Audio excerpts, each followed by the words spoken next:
Hello students, how are you all? Hope you all are doing very good. Today students, we're going to start our 6th chapter of class 7, which is about physical and chemical changes. Okay, chalo, let's start the chapter. So students, what they're saying, we are surrounded by a variety of substances. हमारे चारों तरफ बहुत सारे variety के substances हैं. हर एक substances का अपने unique characteristic है. जैसे कि उसकी सॉलिड स्टेट या लिक्विड या गैसियस स्टेट हो सकती है, उसका size, shape, colour, smell, temperature, उसका composition, structure and many more things are there. So when any of these properties change, अगर किसी भी सब्सटेंस की इनमें से कोई सी भी प्रॉपर्टी चेंज होती है तो हम क्या कहते हैं कि there has been a change in the substance. For example, we know that ice will melt to form water. So melting ice is a common occurrence around us. जैसे कि हमने को पता है कि आइस जो है मेल्ट होकर क्या बन जाएगी, वाटर बन जाएगी. उसका क्या शेप चेंज हो जाएगी, उसकी स्टेट चेंज हो जाएगी. ओके, सो इस तरीके से यहाँ पे जो आइस मेल्ट होकर वाटर बना है, that is what melting of ice. ये भी एक कॉमन सा चेंज है जो हमारे सराउंडिंग में होता है. सो कुछ इनमें से ऐसे चेंजेस है जो हमारे लिए बेनिफिशियल होते हैं, लेकिन कुछ हमारे लिए हार्मफुल होते हैं. For example, ripening of fruit. Okay, fruit का राइप होना एक बेनिफिशियल चेंज है. So we try to make the ripening of fruits. इसीलिए हम क्या करते हैं, फ्रूट्स को जल्दी राइपन करने की कोशिश करते हैं कुछ आर्टिफिशियल मेथड्स के थ्रू.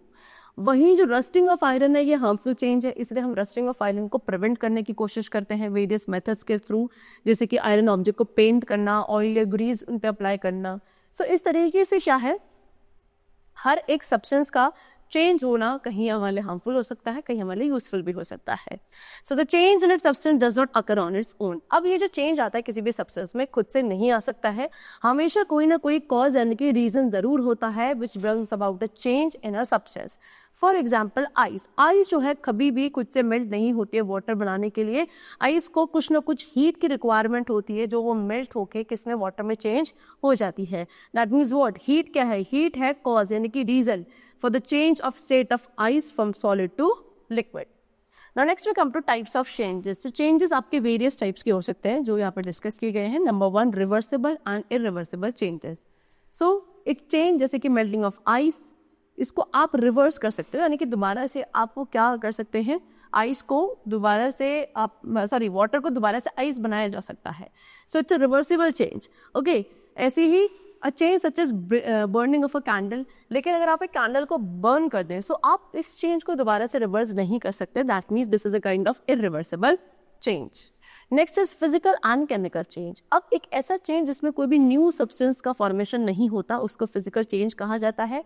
एंड जिस चेंज में एक न्यू सब्सटेंस का फॉर्मेशन होगा, that will be called a chemical change. Next है स्लो एंड फास्ट चेंज. सो वो चेंज जो आपका क्या एक लॉन्ग पीरियड ऑफ टाइम में होता है, उसको आप स्लो चेंज कहते हैं. लेकिन एक ऐसा चेंज जो बहुत क्विकली हो जाते हैं, उसको आप फास्ट चेंज कहते हैं. Next is desirable and undesirable change. So ऐसे चेंज जो हमारे लिए बेनिफिशियल है उनको डिजायरेबल चेंज कहा जाता है, लेकिन the changes which are harmful to us they are called undesirable change. Next is periodic and non periodic changes. So the change which repeats, एक ऐसा चेंज जो खुद को रिपीट करता है एक डेफिनेट इंटरवल ऑफ टाइम के बाद, उसको पीरियोडिक चेंज कहा जाता है. लेकिन वो चेंज जो रैंडमली हो जाता है उसको हम नॉन पीरियोडिक चेंज कहते हैं. Now we are going to learn more about physical and chemical changes. तो फिजिकल चेंजेस की बात करें तो हमें पता है कि फिजिकल चेंज एक ऐसा चेंज है जिसमें कोई भी न्यू सब्सटेंस का फॉर्मेशन नहीं होता है. जैसे कि आपने पेपर पीस को क्या करा, टीयर करा. सो आप क्या चेंज वहाँ पे देखोगे कि जो पेपर की शेप है, साइज है, वो चेंज हो गई, लेकिन फिर भी वो हमेशा क्या रहेगा, एक पेपर ही रहेगा. Simply breaking of glass, melting of ice, ये सभी क्या है, फिजिकल चेंजेस है. Next is what happens in a physical change. अब फिजिकल चेंज में होता क्या है बेसिकली. सो अब हम इसमें देखेंगे एक माइक्रोस्कोपिक लेवल पे जाके कि what exactly happens in a physical change. So जितने भी सब्सटेंसेस स्टूडेंट्स हैं वो सभी छोटे छोटे पार्टिकल से बने हैं. अब ये पार्टिकल्स डिफरेंट एलिमेंट्स के बने होते हैं. एक फिजिकल चेंज में जो पार्टिकल्स का अरेंजमेंट है उनमें चेंज आता है, लेकिन पार्टिकल्स का जो नेचर एंड कॉम्पोजिशन है वो सेम रहता है. जैसे कि आपने पेपर को क्या किया, टीयर करा, तो पेपर का जो साइज है वो चेंज हो गया, लेकिन जो पार्टिकल्स का टाइप है वो उन पीसेज में भी क्या है, सेम रहेगा. जब आप इस सब्सटेंस को मेल्ट या वेपराइज करते हैं, सो पार्टिकल्स की जो पैकिंग है वो चेंज हो जाती है, लेकिन पार्टिकल्स जो है वो सेम टाइप के रहते हैं. इसी तरीके से जब आप एक सब्सटेंस को वाटर में डिसॉल्व करते हुए किसी भी दूसरे लिक्विड में डिसॉल्व करोगे, उसके जो पार्टिकल्स हैं वो उस लिक्विड के अंदर स्प्रेड आउट हो जाएंगे, लेकिन पार्टिकल्स का जो नेचर है वो बिल्कुल सेम रहेगा.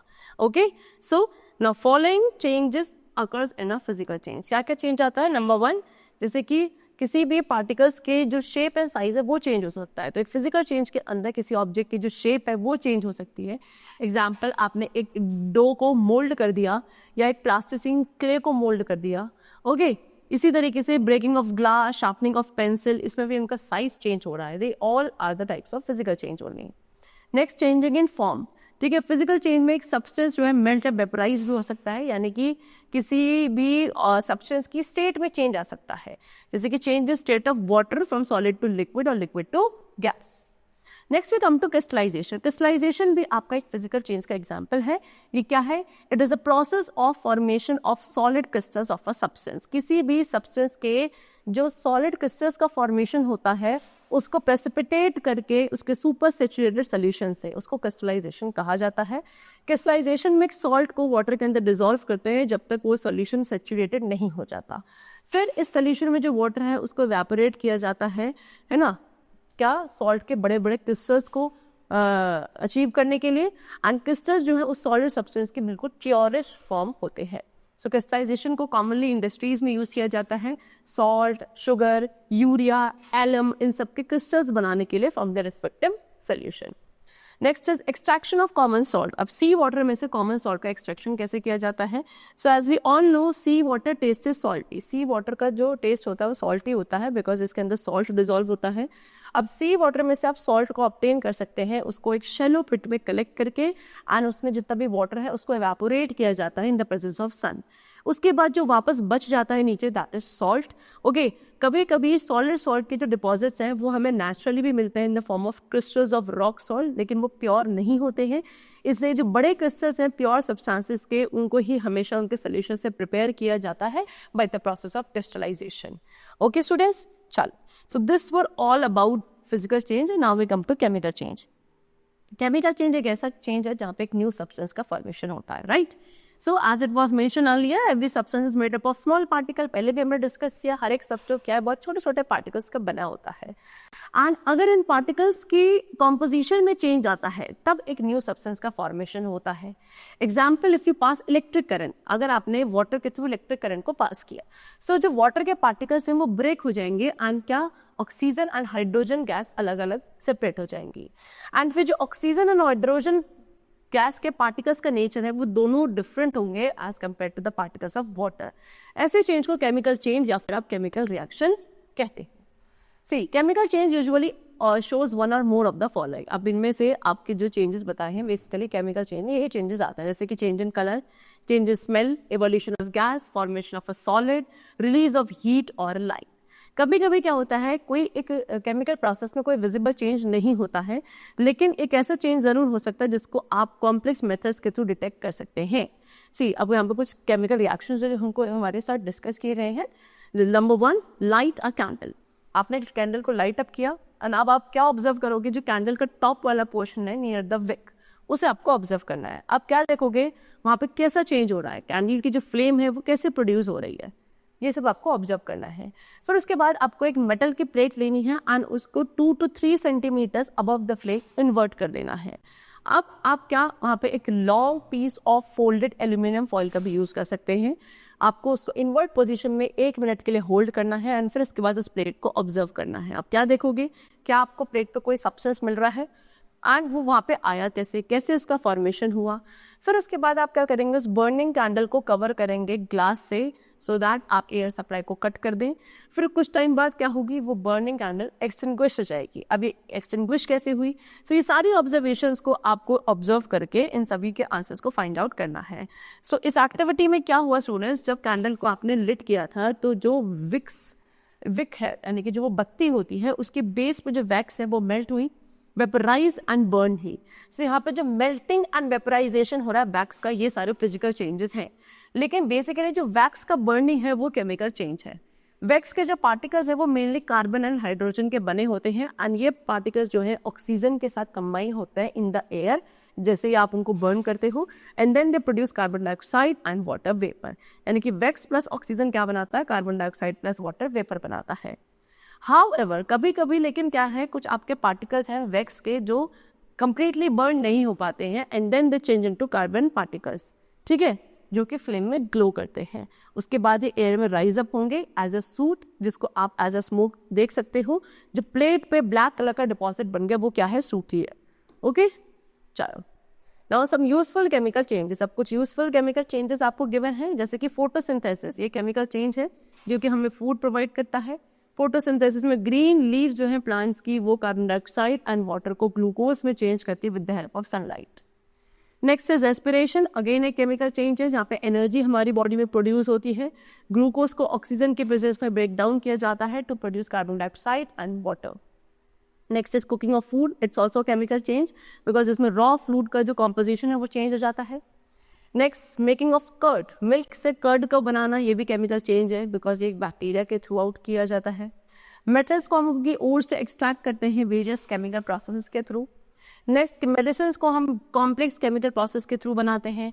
Burning of fuel to produce energy, it's also chemical change only. So उसके अलावा भी बहुत सारे ऐसे केमिकल चेंजेस है जो हमारे सराउंडिंग्स में होते हैं। Now undesirable chemical changes. अब अनडिजायरेबल केमिकल चेंजेस क्या हैं, जैसे कि पॉल्यूशन। पॉल्यूशन एक अनडिजायरेबल केमिकल चेंज है बिकॉज ये हमारी हेल्थ के लिए, हमारे एनवायरनमेंट के लिए हार्मफुल है। स्पॉइलिंग ऑफ फूड, फूड का स्पॉइल होना भी एक अनडिजायरेबल केमिकल चेंज है।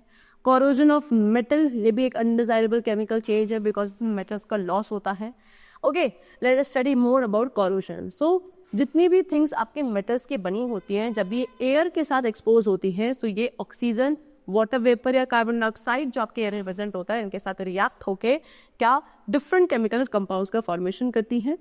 एंड इस तरीके से जो मेटल की लेयर्स है वो क्या इन कंपाउंड्स के साथ रिएक्ट करती हैं एंड क्या कुछ ऐसे कंपाउंड्स बनाती हैं जो कि यूजफुल नहीं होते हैं। इस तरीके के वेस्टिंग ऑफ मेटल को कोरोजन कहा जाता है। सो कोरोजन को आप डिफाइन कर सकते हो as a slow wasting of metal on exposure to air and moisture.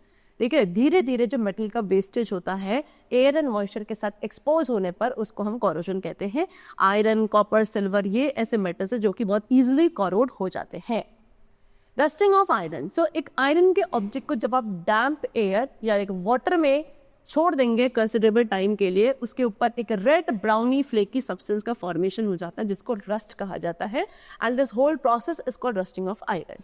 Okay, चलो, सो रस्टिंग ऑफ आयरन में बेसिकली मेटल जो है एयर में प्रेजेंट ऑक्सीजन के साथ कंबाइन करता है वाटर वेपर के साथ एंड एक कंपाउंड बनाता आयरन ऑक्साइड। इसी आयरन ऑक्साइड को हम रस्ट कहते हैं एंड जो रस्टिंग प्रोसेस है उसको आप इस वर्ड इक्वेशन के थ्रू रिप्रेजेंट कर सकते हैं, that is iron plus oxygen plus water. So iron तो मेटल है, ऑक्सीजन एंड वाटर हमारे एयर में प्रेजेंट है, इनके साथ कंबाइन होकर क्या बनता है, आयरन ऑक्साइड बनती है which is Fe2O3 and it is a type of rust which basically corrode the iron objects. Now, rust is iron oxide. So ये जो rust का formation हुआ Fe2O3, ये iron oxide है and इस तरीके से rust and iron जो है अब वो same substance नहीं है। rust iron से different होता है जो आपके iron objects के ऊपर deposit हो जाता है। and rusting of iron एक chemical change है because यहाँ पे एक new substance का formation हो रहा है, that is this rust which is iron oxide. Okay? चलो, now ऑलमोस्ट एवरी आयरन, सभी आयरन या स्टील ऑब्जेक्ट जो आपके ओपनली रखे जाते हैं वो रस्ट हो जाते हैं धीरे धीरे एंड आप इस रस्टेड आयरन को देख सकते हो आपके जो पार्क के आयरन के गेट्स होते हैं या आयरन बेंचेस जो गार्डन में रखी होती है ना, क्योंकि वो हमेशा ओपनली रखी होती हैं। एग्रीकल्चर टूल्स जो है लाइक स्पेड एंड शॉवल, ये भी रस्ट हो जाते हैं जब ये आपके एटमॉस्फेयर के साथ एक्सपोज होते हैं फॉर अ कंसिडरेबल टाइम, है ना। किचन में जो आयरन पैन है वो भी आपका रस्ट हो जाता है अगर आप उसको कुछ टाइम के लिए वेट स्टेट पे रखते हो। We can also usually see the formation of some rust. आपने देखा होगा यूजुअली कुछ रस्ट का formation iron grills, iron railing, iron pipe, iron nail, old car, bicycle, steel bridges, ऐसे जितने भी आपके ये ऑब्जेक्ट्स हैं इन पे आपने यूजुअली रस्ट का फॉर्मेशन ऑब्जर्व किया होगा। Now condition necessary for rusting. Rusting के लिए क्या क्या कंडीशन नेसेसरी है, तो दोनों ऑक्सीजन एंड वाटर ये दोनों आपके प्रेजेंट होने चाहिए आयरन की रस्टिंग के लिए। सो इसलिए दो कंडीशंस हैं जो कि आयरन की रस्टिंग के लिए ज़रूरी है। नंबर 1 डैम्प एयर, अकेले, दैट मीन्स व्हाट, अगर खाली डैम्प एयर है यानी कि वाटर वेपर प्रेजेंट खाली एयर है, वो अकेले क्या नहीं कर सकती, प्रोवाइड्स अ थिंग, वो दोनों चीज़ें प्रोवाइड कर सकती है यानी कि ऑक्सीजन वाटर, ठीक है, जो कि रस्टिंग के लिए ज़रूरी होती है। So again ordinary water always has some dissolve oxygen. Ordinary water में भी क्या होता है, कुछ डिजॉल्व ऑक्सीजन होती है। So that means ordinary water भी क्या करता है, दोनों चीज़ों को सप्लाई कर सकता है जो कि आयरन की रस्टिंग के लिए ज़रूरी होती है। ओके, चलो, if the air at a place, अगर किसी एक प्लेस पे जो एयर है उसमें मॉइस्चर कंटेंट ज़्यादा है ना, दैट मीन्स वाटर वेपर ज़्यादा है, तो if the air at a place is more humid, ठीक है, यानी कि उस फेस से जो एयर है वो ज़्यादा ह्यूमिड है, सो वहाँ पे जो रस्टिंग है आयरन की वो जल्दी होती है। सो आयरन की रस्टिंग फास्टर है कोस्टल एरियाज में, जो सी साइड एरियाज है, बिकॉज उस प्लेस पे जो एयर है वो ज़्यादा ह्यूमिड होती है, ओके, उनमें ज़्यादा मॉइस्चर है, वाटर वेपर प्रेजेंट होता है। The presence of salt, water में जो सॉल्ट का प्रेजेंट है वो भी जो है रस्टिंग प्रोसेस को क्या करता है, थोड़ा सा फास्ट कर देता है, इसीलिए एक आयरन ऑब्जेक्ट जो है जल्दी फास्टली रस्ट होगा अगर आप उसको सी वाटर में रखेंगे, जो कि सॉल्टी वाटर होता है as compare to the water when it is kept in fresh. Okay, अगर आप किसी ऑब्जेक्ट को, आयरन ऑब्जेक्ट को फ्रेश वाटर में रखेंगे क्योंकि उसके अंदर वाटर डिजॉल्व नहीं होते हैं, तो उसके रस्ट होने का रेट थोड़ा स्लो होगा as compare to the object which is kept in sea water, ठीक है। Now so you will find that only the nail in test tube C. So now we come to effects of rusting. Okay, अब हम rusting के effects को discuss करते हैं। So rusting क्या है? Rusting एक continuous process है जो कि slowly आयरन के particles को खा जाता है ना, जिसकी वजह से आयरन ऑब्जेक्ट अपनी स्ट्रेंथ को लूज कर देता है। अगर हम किसी एक आयरन ऑब्जेक्ट को डैम्प एयर या वाटर में एक लंबे टाइम पीरियड तक रखते हैं, वो कंप्लीटली रस्ट हो जाता है। एंड जब मेटल्स की रस्टिंग या कॉरोजन होती है वो क्या एक काफ़ी बड़ा इकोनॉमिक लॉस करती है नेशनल इकोनॉमी को। कॉरोजन जो है वो वेरियस एक्सीडेंट्स भी कॉज कर सकता है due to wear and tear of bridges, building structures, rails etcetera, जहाँ पे आयरन जो है वो मेन मेटल है जो यूज़ किया जाता है, और इसलिए उनकी रस्टिंग को प्रिवेंट करना बहुत इंपॉर्टेंट होता है। तो अब कुछ वेज आपको गिवन है जिससे हम रस्टिंग को प्रिवेंट कर सकते हैं। तो रस्टिंग तभी प्रिवेंट होगी जब जो मेटल एंड एयर के बीच का कॉन्टैक्ट है उसको अवॉइड किया जाएगा। कैसे किया जाएगा? By using oil paint. तो बड़े बड़े ऑब्जेक्ट्स है जैसे कि ब्रिजेस, शिप्स, उनको हम रस्टिंग से प्रिवेंट करते हैं ऑयल पेंट का यूज़ करके। पेंट जो है ऑब्जेक्ट्स को क्या करता है, एयर के या ऑक्सीजन के या वाटर के डायरेक्ट कॉन्टैक्ट में आने से प्रिवेंट करता है। एलॉय फॉर्मेशन, आयरन को आप रस्टिंग से कैसे उनका एलॉय बना के भी प्रोटेक्ट कर सकते हैं, जैसे कि स्टेनलेस स्टील।